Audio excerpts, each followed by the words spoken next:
Tyler, so you're from Denmark. Yes. But you work for Saudia Cargo. Yeah. Do you live in Saudi Arabia? I do, yeah. Wow. Oh, So you relocated from Denmark. 6.5 years in Jeddah. I've been living there, and I can tell you, but I cannot tell my wife. I actually like it there.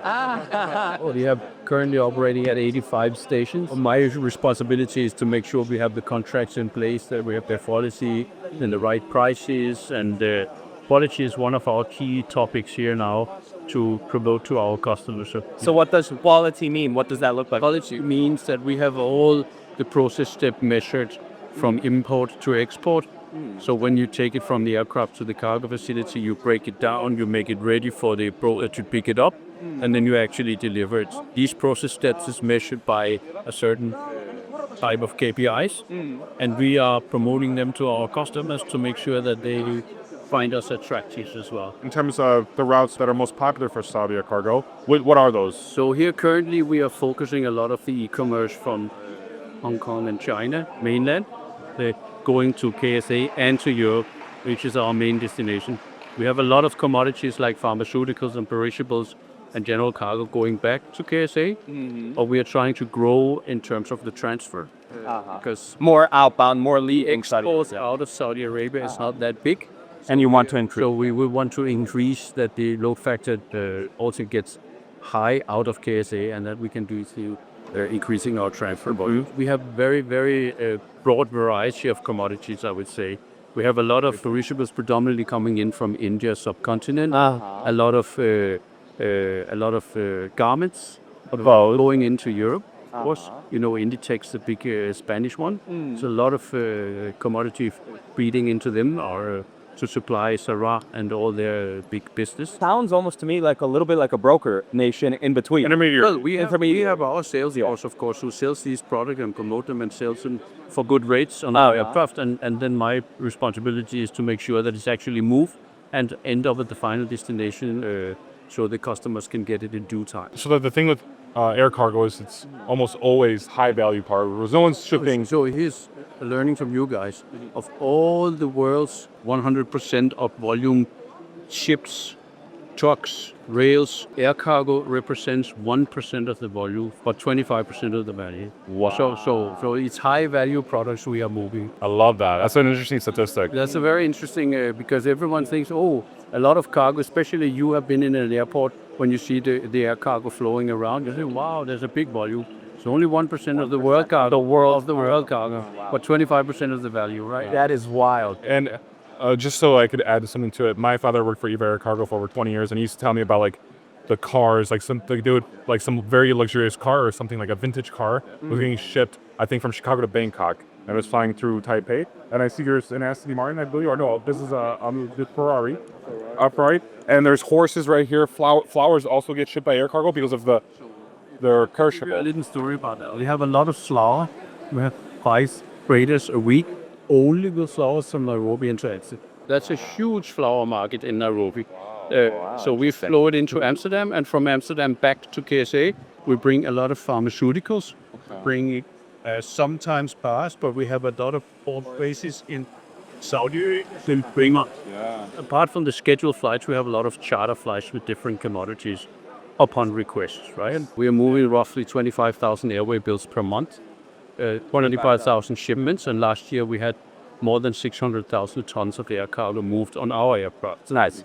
Well, a part of it is moved on the freighters, and a big chunk is also moved on the passenger flights. In the belly, as we should, right? And how many of these Saudi Cargo planes specifically is for cargo do you have? Currently have 8 and 8 looping Okay. cargo. These are Boeings? Boeing 747 and 777. So it's the 777. This is a 777. This part of it, yeah. I'm kind of picturing that as a broker. Like if I come into the office and go into my TMS system, I've got 8 trucks to load. You have 10, 15 tons normally in Europe, depending on what commodity is. An aircraft is approximately 100 tons, right? And you have to build it up in units. And truck, as you're talking about, can normally take four pallets of these, right? All these trucks have to bring it to the airplane, and then they have to offload it, and trucks have to take it off the airplane. So there's a lot of logistics involved also with just like with the inbound and outbound. I'll give you another example. If an aircraft like this lands with the 40 units on board, right?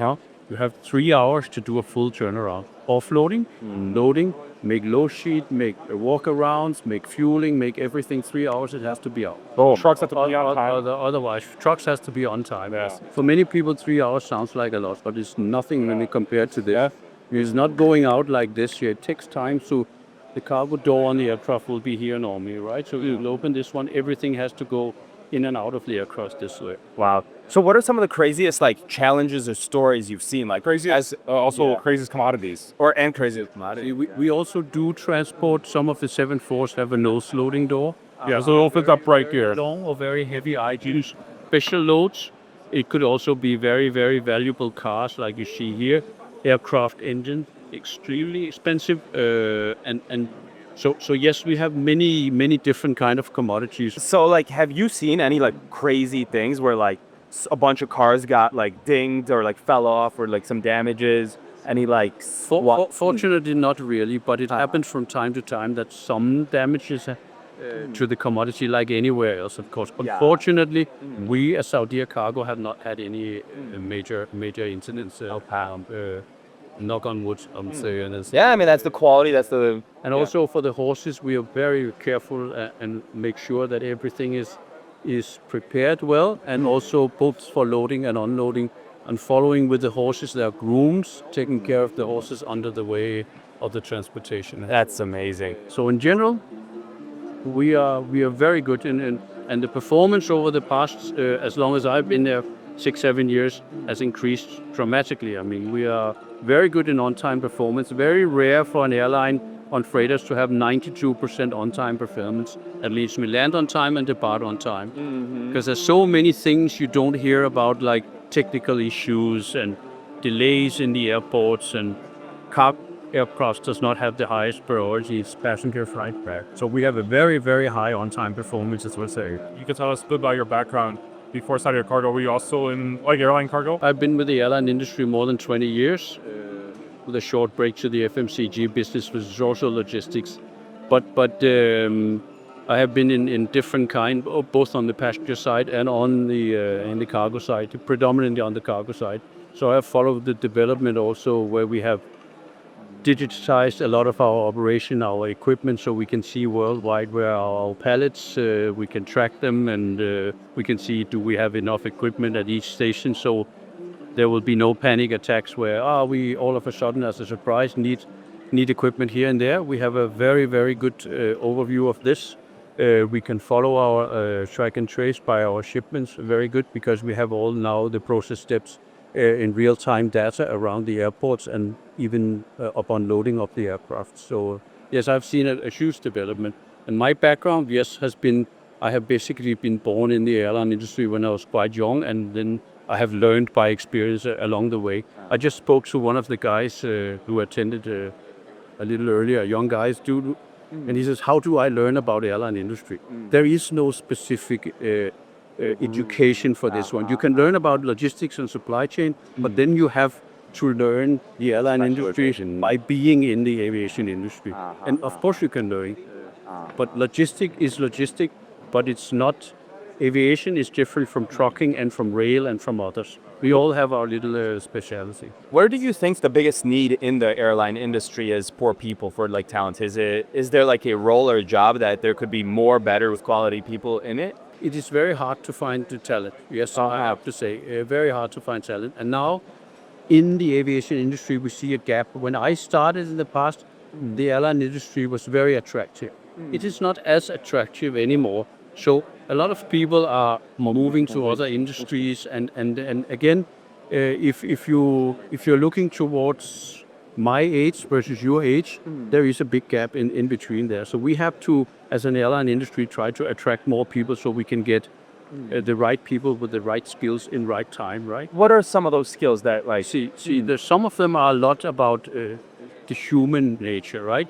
You can be as highly educated as you can be PhD in something, but that doesn't mean you can execute, right? So we need people who are good on hands-on business as well as doing planning around it, right? And then we need also, of course, on the higher level, people who can think strategically. And we have that part in Saudi. We're very good at that in Saudi Arabia. And we have also built up a very good base in terms of planning our network revenue management. We have a department controlling this. We have built up an operational part who's doing the excellence and so on. So that took a while. And the same is in the Middle East area, like Qatar and Emirates. They have done the same, but they just started a little earlier than us. But we will be there shortly. Let's go. All right, thank you so much.